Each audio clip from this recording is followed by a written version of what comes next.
नमस्कार, आप देख रहे हैं आज तक अभी तक न्यूज। आइए हम बढ़ते हैं आज की खास खबरों की ओर। हर्षिता दवे बानी डिप्टी कलेक्टर अनारक्षित श्रेणी में किया टॉप।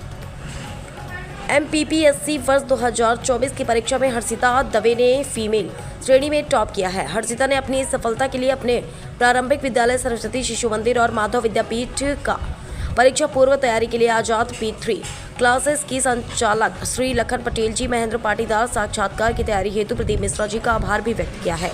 हर्षिता ने बताया कि उनकी सबसे बड़ी प्रेरणा मेरे माता पिता हैं। हर्षिता दवे के बड़े भाई जी न्यूज़ नेशनल में एंकर हैं।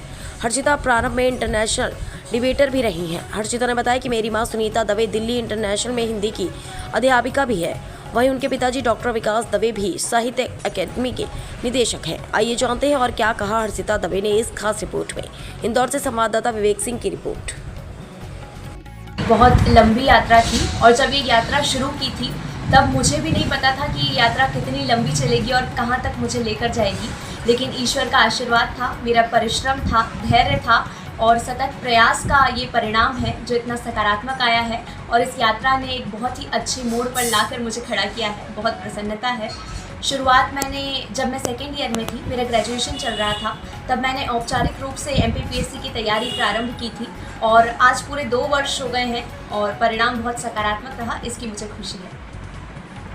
आज के टाइम को देखते हुए जी, आप भी देख रहे हैं किस तरह से भ्रष्टाचार फैला हुआ है, जी, तो आप इसमें आके कैसे लोगों का सहयोग करेंगे?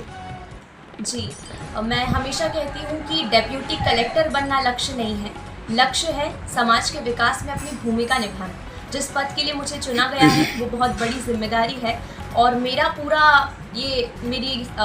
प्रयास रहेगा कि मैं जवाबदेहिता, उत्तरदायित्व और पारदर्शिता को बढ़ावा दूँ, लोगों की समस्याओं को समझ सकूँ और जिस पद के लिए मेरा चयन किया गया है उसके उद्देश्यों पर, उसकी भूमिका पर खरी उतर सकूँ। मैं पूरा प्रयास करूँगी कि योजनाओं का क्रियान्वयन बेहतर ढंग से हो और समावेशी विकास सुनिश्चित हो।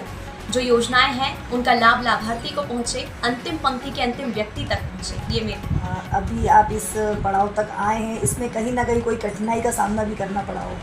जी, जैसा मैंने बताया कि MPPSC की यात्रा बहुत लंबी होती है और मैं कहती हूँ कि ये लहरों की तरह होती है। कभी बहुत ऊंचाइयाँ हैं तो कभी बहुत गहराइयाँ भी हैं।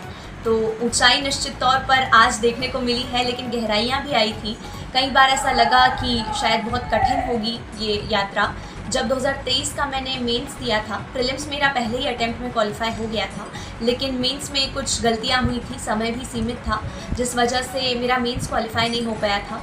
तब मुझे थोड़ा सा डिमोटिवेशन आया था, लेकिन मेरे परिवार का बहुत मुझे साथ मिला। मेरे भैया ने मुझे बहुत मोटिवेट किया और भैया को विश्वास था कि एक दिन मैं डेप्यूटी कलेक्टर ज़रूर बनूंगी और उसी विश्वास का ये परिणाम है।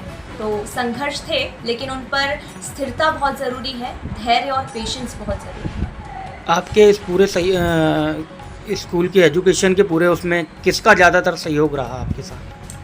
जी, जैसा मैंने बताया, मेरे परिवार का बहुत सहयोग रहा। मेरी मम्मी हिंदी की शिक्षिका हैं, जिसकी वजह से हिंदी पर मेरी पकड़ बहुत मजबूत थी और चाहे कोई भी पेपर हो, हिंदी पर पकड़ होना, जिस भी भाषा का चयन करे उस पर पकड़ होना बहुत ज़रूरी है। पेपर 5 तो पूरा हिंदी का होता है और इसीलिए जब मैंने आखिरी टेस्ट जो दिया था उसमें मुझे 200 में से 169 मार्क्स आए, जो बहुत अच्छे मार्क्स माने जाते हैं PSC के लिहाज से। तो हिंदी पर पकड़ मम्मी की वजह से मजबूत हुई बचपन से। पापा साहित्यकार हैं तो साहित्यिक पकड़ बहुत मजबूत हुई। जो निबंध की आवश्यकता है, विचारों का प्रवाह, मौलिकता, रचनात्मकता, शब्द चयन, इस पर मैंने बहुत ध्यान दिया, जो पापा का सकारात्मक सहयोग रहा। साथ ही मैं स्वयं डिबेटर हूँ। बचपन से मैंने लगभग 50 से 100 डिबेट कॉम्पिटिशन्स में पुरस्कार प्राप्त किए हैं, तो उसकी वजह से मुझ में आत्मविश्वास था, वक्तृत्व कला थी, जिसका मुझे लाभ मिला इंटरव्यू के दौरान। प्रेजेंटेशन बहुत मायने रखता है, तो वो मुझे उसका लाभ मिला। आज के युवा पीढ़ी को क्या आप संदेश देना चाहेंगे? जी, मैं बस यही कहूँगी कि भटकाव बहुत है और आसमान इतना ऊंचा है कि अगर आप भटकेंगे तो कभी पंख नहीं फैला पाएंगे। आप एक लक्ष्य निर्धारित कीजिए अर्जुन की तरह और उसी लक्ष्य पर बस डटे रहिए।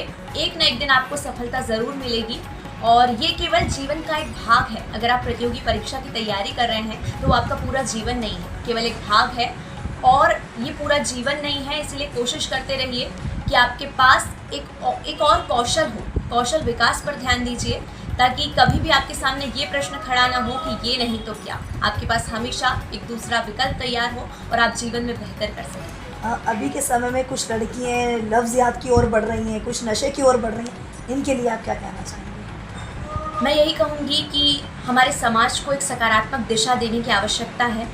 भटकाव है, नशे की समस्या बढ़ती जा रही है, लव जिहाद की समस्या बहुत गंभीर होती जा रही है। मैं इंदौर से हूँ और इंदौर में इस तरह के कई सारे मामले सामने आए हैं। तो इसके लिए मैं उनके परिवार को ये सुझाव देना चाहूँगी कि पारिवारिक चर्चा को बढ़ावा देना चाहिए। मेरे परिवार में मैंने हमेशा से इस तरह के मुद्दों पर चर्चा की है, और यदि आप जागरूक होंगे तो कोई भी आपको भटका नहीं सकेगा, चाहे किसी भी प्रकार की संगति हो। आप नशे की समस्या से हमेशा दूर रहेंगे। आपका मेरा परिचय जी, मेरा नाम हर्षिता दवे है और मध्य प्रदेश राज्य सेवा परीक्षा 2024 में मेरा